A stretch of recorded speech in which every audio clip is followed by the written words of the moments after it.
que el Departamento de Guerra de los Estados Unidos acaba de marcar un hito histórico al liberar una cantidad sin precedentes de archivos gubernamentales sobre fenómenos anómalos no identificados. Los FANI. Los FANI, exacto, o WAP por sus siglas en inglés, que la cultura popular simplemente denomina ovnis. Así que, bienvenidos y bienvenidas a esta inmersión profunda de asuntos pendientes. Es que, de verdad, se trata de una apertura de bóvedas que ha sacudido con una fuerza tectónica tanto a la comunidad científica como a la opinión pública internacional. Es enorme. Es masivo. Y para realizar este análisis a fondo, tenemos sobre la mesa una pila inmensa de fuentes. Tenemos los comunicados oficiales del gobierno estadounidense, incluyendo a la Oficina de Resolución de Anomalías de Todos los Dominios, que es conocida como AAR, y el Departamento de Guerra. Ajá. Y también estamos integrando reportes de medios internacionales como CNN, Portafolio, Univisión y la Agencia EFE. Sí, y no podemos dejar de lado los debates mediáticos como el de la AFM en Colombia o los comentarios técnicos de la organización Sephora. Exacto. Además de un exhaustivo documento histórico que traza cómo ha sido la evolución de la desclasificación de estos archivos a nivel mundial. Hay muchísimo material. Demasiado. Pero quiero dejar algo muy claro para quienes nos escuchan. El objetivo fundamental de este espacio no es convencer a nadie sobre la existencia de vida extraterrestre. Nuestra misión hoy es explorar con total imparcialidad qué contienen exactamente estos documentos recién desclasificados. Desentrañar los motivos detrás de esta publicación, que la verdad fue muy sorpresiva, y contrastar la visión súper metódica de la ciencia oficial con las narrativas de la ufología. Tal cual.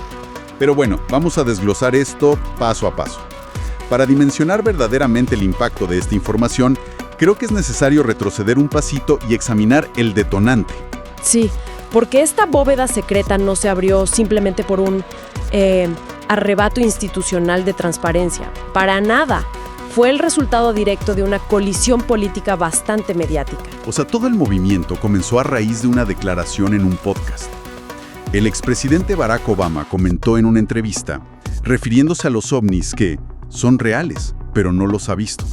Una frase curiosa. Muy peculiar, porque añadía que, aunque no había constancia de instalaciones subterráneas secretas, la inmensidad del universo dejaba la puerta abierta a múltiples posibilidades. Y la respuesta a ese comentario fue fulminante. El presidente Donald Trump lanzó una crítica directa contra esas declaraciones. Su argumento fue que se estaba jugando de manera irresponsable con información clasificada ante el público, sin ofrecer el panorama completo.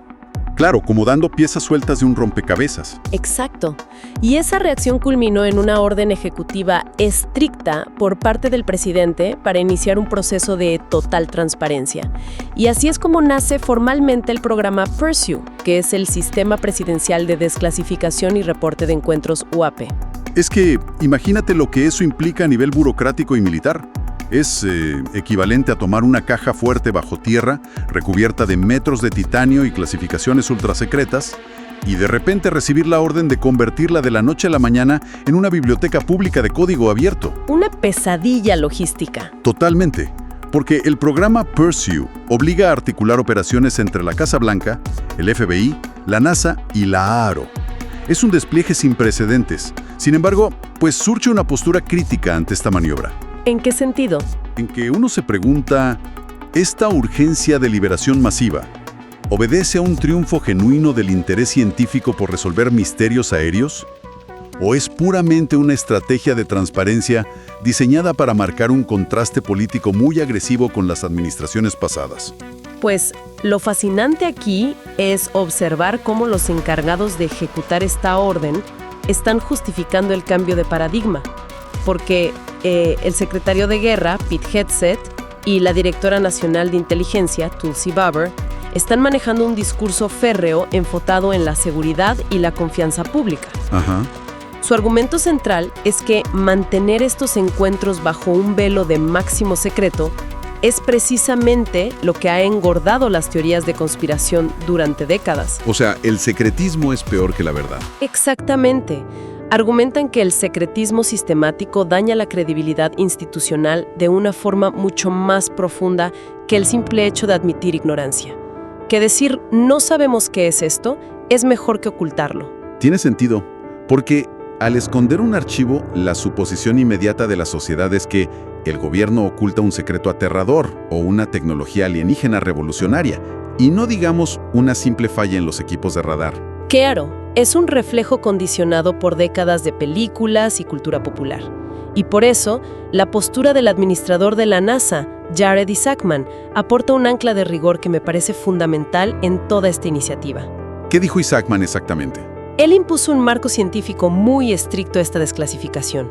Aclaró que publicar imágenes de objetos no identificados no equivale bajo ninguna circunstancia a confirmar tecnología de otro mundo. Claro, no son sinónimos. No, para nada. Es una admisión institucional de límites. Es el gobierno reconociendo que sus sensores detectaron anomalías, sí, pero que los modelos científicos actuales aún no logran catalogar qué son. Transparencia radical sobre la propia ignorancia. Es un enfoque sumamente inusual para Washington.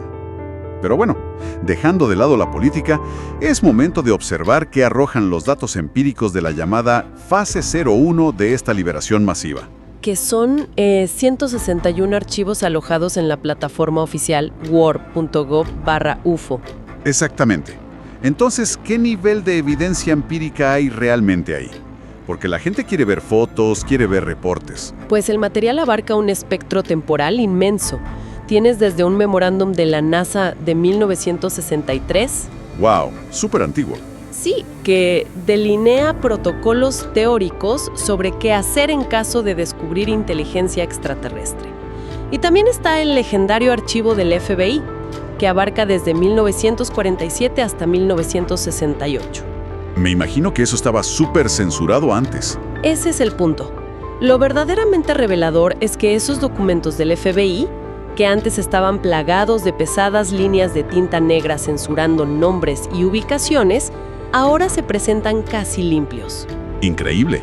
Sí, ofrecen testimonios detallados de la era clásica de los platillos voladores.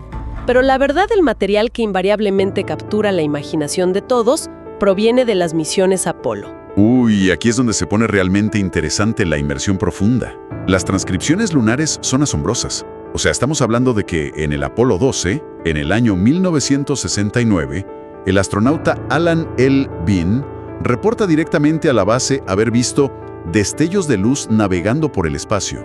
Así con esas palabras. Con esas palabras. Y luego, en 1972, durante la misión del Apolo 17, el piloto Harrison Schmitt exclama por radio que las luces brillantes en el vacío hacían que el espacio profundo pareciera, cito textual, el 4 de julio. Sí, son frases que indudablemente generan grandes titularios mediáticos.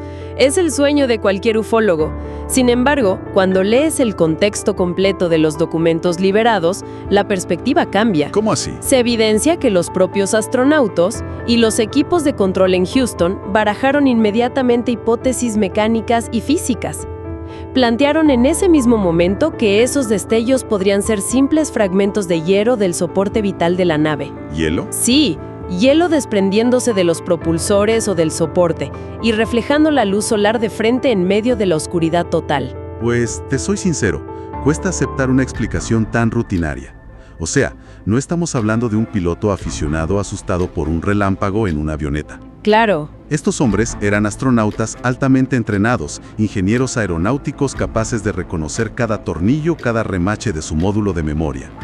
¿Cómo es posible que confundan un simple cristal de hielo flotante con un despliegue de fuegos artificiales intergaláctico? Es una excelente pregunta, pero ocurre porque la fisiología humana simplemente no está diseñada para operar en el vacío del espacio.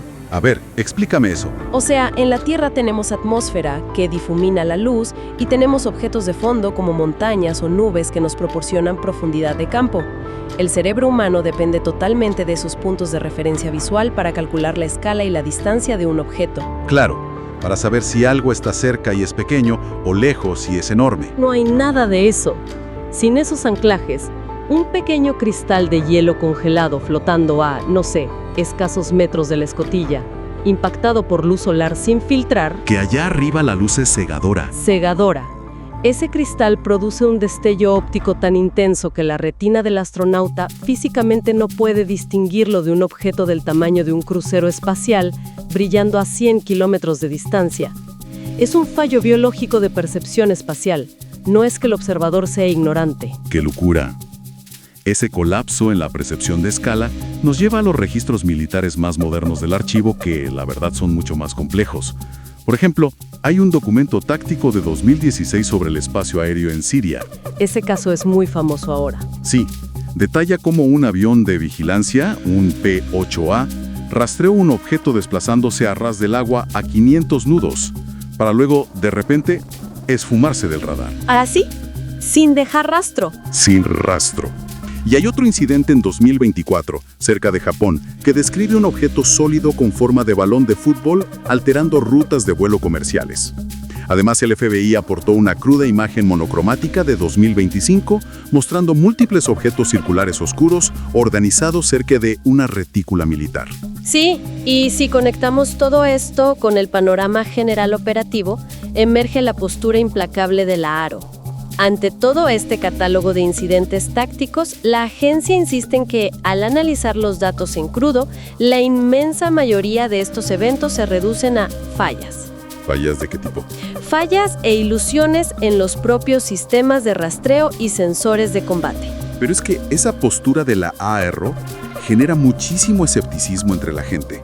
A ver, un radar a bordo de un caza de quinta generación, un equipo diseñado con presupuestos de miles de millones de dólares para discriminar misiles hipersónicos en medio de tormentas eléctricas, y de repente me dices que se confunde con fenómenos cotidianos. Entiendo el escepticismo. Los sensores militares son asombrosamente avanzados, pero obedecen a leyes físicas que, por muy avanzados que sean, pueden ser explotadas por accidentes cotidianos. Dame un ejemplo de eso de los archivos. Un ejemplo clarísimo documentado por la AARO es la basura atmosférica comercial, específicamente los globos de fiesta hechos de Mylar. ¿Los globos plateados que venden en las ferias? Esos mismos. Estos objetos cuestan una fracción de dólar, pero su recubrimiento metálico actúa como un espejo electromagnético perfecto en el aire. ¡Wow! Y cuando quedan atrapados en corrientes de viento de gran altitud, viajan a velocidades muy erráticas. Al recibir el impacto de las ondas de un radar militar súper sensible, la superficie curva de Mylar devuelve una señal deformada. O sea, rebota la señal mal. Exacto. Crea lo que en aviónica se conoce como una sección transversal de radar desproporcionada. Engañando por completo al software bélico del avión. Totalmente. La computadora de la aeronave interpreta ese rebote metálico no como un globo de medio metro, sino que el software dibuja una aeronave maciza, sin alas y sin motor de combustión térmica visible. Y moviéndose a velocidades que desafían la aerodinámica convencional por los vientos de altura. Así es. Y a esto súmale el aumento dramático de drones comerciales en el mundo y un factor visual que es muy contraintuitivo: los paneles solares de los miles de satélites en órbita. Ah, claro, como la red de Starlink. Exacto. Bajo ángulos específicos, esos paneles rebotan la luz solar, creando estelas brillantes que las cámaras infrarrojas de los cazas interpretan como orbes acelerando vertiginosamente. Ya veo. Entonces el Pentágono sostiene que los sensores tácticos simplemente sufren déficits de recopilación de datos durante esos breves segundos de interceptación y archivan el evento como no identificado sin que eso implique en absoluto tecnología extraterrestre. Sin embargo, las frías explicaciones técnicas sobre problemas de resolución de datos y reflexiones solares chocan frontalmente con la percepción pública. Definitivamente. Porque cuando un espectador común observa esos videos tácticos en las noticias del horario estelar, la conclusión rara vez es: mira, un problema electromagnético del radar. Y es ahí donde los archivos desclasificados detonan un verdadero choque cultural. Es un choque gigantesco que ha monopolizado los foros de debate, muy especialmente en América Latina. La cobertura de esta desclasificación por medios como Univisión o EFE ha sacado a la luz posturas radicalmente opuestas frente a los mismísimos datos brutos. Sí, de un lado del espectro se encuentran organizaciones ufológicas históricas como Sephora. De hecho, la presidenta de esta organización, Andrea Pérez Simondini, analizaba el impacto de las filtraciones señalando algo clave. ¿Qué decía ella? Señalaba que las descripciones de objetos realizando maniobras transmedia confirman, según ella, sin lugar a dudas, un origen no humano. Y además destaca encuestas recientes que muestran que el 73% de la población estadounidense sospecha que los gobiernos aún suprimen evidencia vital. Ese concepto que mencionas, el de las maniobras transmedia, es el epicentro absoluto de esta disputa técnica. Expliquemos un poco qué significa eso de transmedia para quienes nos escuchan. Claro. Estos reportes militares narran objetos aerodinámicos que descienden a velocidades vertiginosas por la atmósfera y de repente se zambullen directamente en el océano, sin desacelerar y sin crear una estela de impacto visible. Entrar al agua como si fuera aire. Exacto. Y para comprender por qué esto es el argumento principal de la ufología, hay que mirar las leyes de la física de fluidos. Rompe completamente con la comprensión estructural de cualquier material conocido. Es que el agua es cientos de veces más densa que el aire de nuestra atmósfera. Si tú tomas un vehículo construido con el titanio más resistente de la Tierra y lo haces impactar contra la superficie del mar a 500 nudos sin frenar, Se desintegra. se desintegra. Las fuerzas de compresión masiva destruirían la estructura al instante, fracturándola como si chocara contra una pared sólida de hormigón. Claro, como caer en pavimento. Sí, entonces, que los radares capten un objeto realizando esta transición agua-aire sin sufrir ningún daño implica, desde el punto de vista de los entusiastas, que dicho objeto está manipulando un campo de inercia o curvando el espacio-tiempo a su alrededor para evitar la fricción. Suena a ciencia ficción pura. Sí, pero de nuevo, la postura científica oficial de AARO argumenta que si el objeto es en realidad un espejismo digital creado por una falla del radar... Claro, el misterio transmedia simplemente deja de existir. Exactamente, porque nunca hubo un objeto físico tocando el agua en primer lugar. Solo era un fantasma en la pantalla. Entonces, la gran pregunta es, ¿qué significa todo esto realmente? Esta polarización brutal se ilustró a la perfección en el reciente debate radial de LFM en Colombia. Sí, escuché ese debate, fue intensísimo. Muy intenso. Una fracción del panel argumentaba fervorosamente intentando conectar la tecnología descrita en estos nuevos reportes del Pentágono con misterios de la arqueología precolombina, trazando líneas directas desde los ovnis hasta las líneas de Nazca o los monolitos de San Agustín. Ajá, buscando patrones históricos antiguos. Exacto.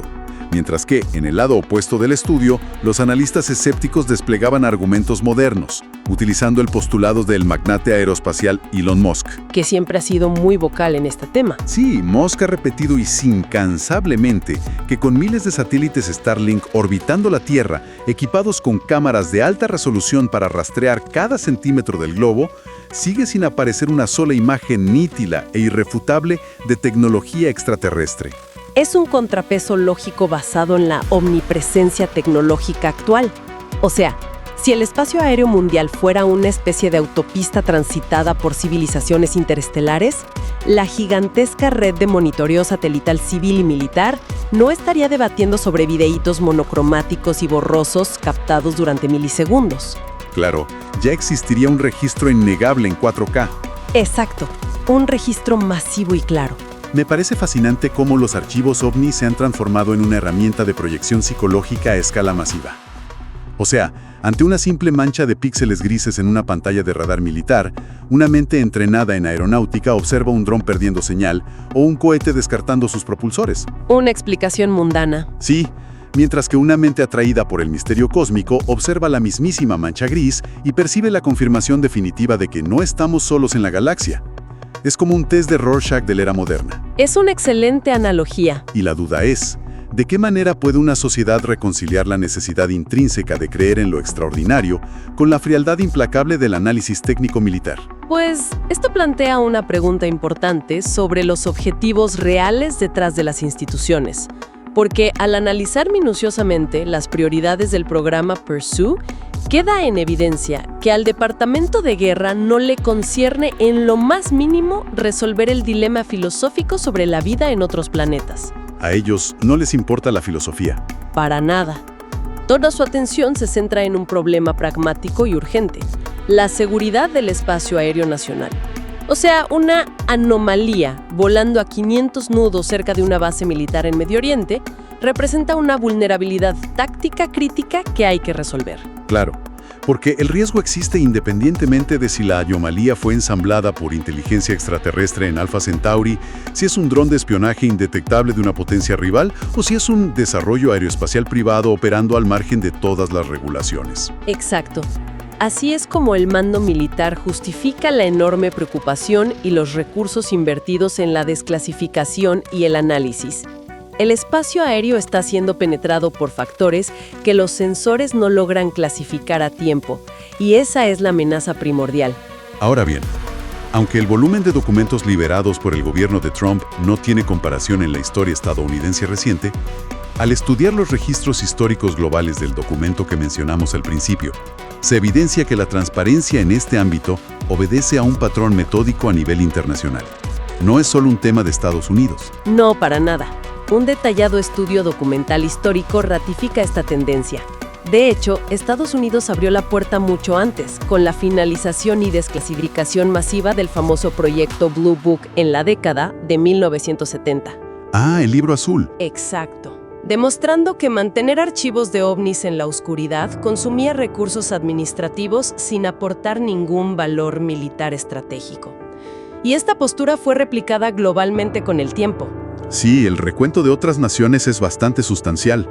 Por ejemplo, España inició su proceso de liberación de documentos aeronáuticos anómalos en 1992, bajo una enorme presión de investigadores civiles independientes. Sí, fue un movimiento muy empujado por la ciudadanía. Y en nuestra región, Brasil cuenta con un legado profundo de estudios oficiales librados, comenzando con las investigaciones del Cioani y la célebre Operación Prato. Un caso clásico de la ufología sudamericana. Sí, que documentó intensamente oleadas de luces inexplicables sobre la vasta región amazónica en los años 70. Y bueno, a este esfuerzo mundial se sumó el avance digital, por supuesto. Francia, por ejemplo, marcó un estándar moderno en 2007, cuando su agencia gubernamental, el GEIPAN, colocó los archivos crudos de investigaciones de Fanny a disposición de cualquier usuario de Internet. Pioneros en el código abierto para esto. Sí. Y el consenso al que han llegado los historiadores de la inteligencia militar es contundente. Sostienen que el secretismo perpetuo respecto a los fenómenos aéreos es una política fallida que envenena la confianza cívica, generando especulaciones sobre conspiraciones gubernamentales que son mucho más dañinas que la simple confesión de ignorancia operativa. Surge, no obstante, una gran paradoja en torno a la transparencia gubernamental. Porque la experiencia sociológica nos dicta que liberar bóvedas de archivos clasificados rara vez apacigua el ímpetu de los teóricos de la conspiración. De hecho, a veces lo empeora. Totalmente. Cuando un ciudadano común observa un memorándum del FBI redactado, en 1950, y descubre que las identidades de los testigos o las coordenadas de las bases militares han sido cubiertas con densos bloques de tinta negra, los famosos tachones. Esos mismos. Esa simple censura administrativa que probablemente era para proteger a un granjero local, actúa como gasolina para nuevas narrativas alternativas. La conclusión automática del público es que la evidencia definitiva sobre naves extraterrestres reside precisamente en el único párrafo censurado que el gobierno se niega a mostrar. Es que, frente a la censura parcial, la imaginación humana siempre va a llenar los vacíos con sus escenarios más elaborados. Es naturaleza humana. Sin duda. Pero, a pesar de esa respuesta psicológica de la gente, la apertura indiscriminada de los datos sigue siendo la única vía metodológica y democrática que resulta viable. Claro. Al publicar el programa Pierce, todos estos archivos de golpe, sin requerir credenciales de alta seguridad para su visualización en Internet, se formaliza por fin la idea de que el fenómeno Fanny no es propiedad intelectual de los servicios de inteligencia. Ni de los militares. Exacto. Siguiendo las recomendaciones de múltiples académicos internacionales, el misterio se ha trasladado al dominio del análisis científico público, donde miles de mentes y disciplinas pueden escrutar los datos de manera cruzada. Trasladar el problema de los búnkeres militares oscuros a los laboratorios civiles de código abierto me parece un gran paso. Y bueno, a modo de conclusión sobre este vasto recorrido analítico de hoy, el escenario actual queda delineado por la magnitud del programa Pierce. Una iniciativa inmensa. Iniciado a raíz del choque retórico entre Donald Trump y Barack Obama, este esfuerzo ha forzado la salida a la luz de material histórico crucial proveniente del FBI, la NASA y diversas ramas militares. Y ha expuesto visualmente los eventos desde las misiones Apolo hasta las incursiones de radar contemporáneas. Es una oleada de datos que consolida dos posiciones que hoy por hoy parecen irreconciliables. Por un lado, las agrupaciones entusiastas observan estos documentos y videos tácticos como el preámbulo innegable hacia el reconocimiento de inteligencia no humana operando en nuestra atmósfera. Ajá. Y por su parte, la red científica institucional, encabezada por la AARO, sostiene que, tras un análisis riguroso, la gran mayoría de estos avistamientos corresponden a ilusiones ópticas, chatarra atmosférica y simples limitaciones mecánicas de los propios sistemas de rastreo. Tal detrás de estas miles de páginas gubernamentales, no traten absoluto sobre la confirmación de vida en otras galaxias. O sea, no va por ahí. No. ¿Acaso la lección más cruda versa sobre las vulnerabilidades intrínsecas de la percepción tecnológica humana? Pone en evidencia que sin importar los radares antimisiles de última generación, ni los sistemas infrarrojos multimillonarios, la tecnología sigue siendo frágil frente al inmenso caos de la atmósfera, los reflejos solares y los límites electromagnéticos. Es una lección ineludible sobre las limitaciones operativas de nuestras herramientas más avanzadas. Nos creemos infalibles y no lo somos.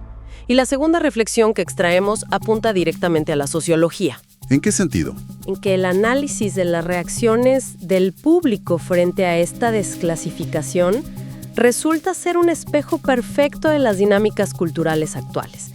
La manera en que distintos sectores de la sociedad abrazan teorías de encubrimiento ufológico o, por el contrario, explicaciones meteorológicas rutinarias expone las profundas grietas de la desconfianza hacia las instituciones y, sobre todo, el anhelo perenne de encontrar respuestas extraordinarias en tiempos de incertidumbre. Y precisamente sobre ese anhelo de lo extraordinario, quiero dejarles una interrogante provocadora para que la analicen.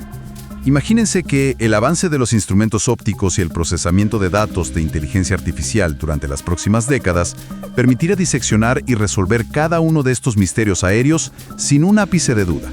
Un escenario de conocimiento absoluto. Exacto. Si la ciencia lograra comprobar con evidencia irrefutable que el 100% de estas anomalías en el cielo fueron siempre globos de investigación desviados, satélites desprendiendo paneles solares o drones de espionaje terrestre. Nada alienígena. Nada alienígena. ¿Existiría en la sociedad moderna la madurez y la disposición genuina para aceptar la mundana y a la vez profunda soledad de esa verdad? ¿O acaso el temor inconsciente a la inmensidad de un universo vacío empujaría a la humanidad a construir incesantemente nuevas mitologías cósmicas, solo para asegurar que siempre haya algo misterioso observando desde las estrellas? Es una pregunta bellísima. Porque el horizonte del conocimiento científico siempre correrá el riesgo de chocar contra la profunda necesidad humana de mantener vivo el misterio.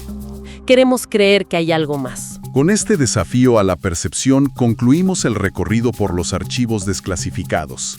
Se agradece enormemente el tiempo y el interés de quienes nos han acompañado a examinar a profundidad estas fuentes documentales en el día de hoy.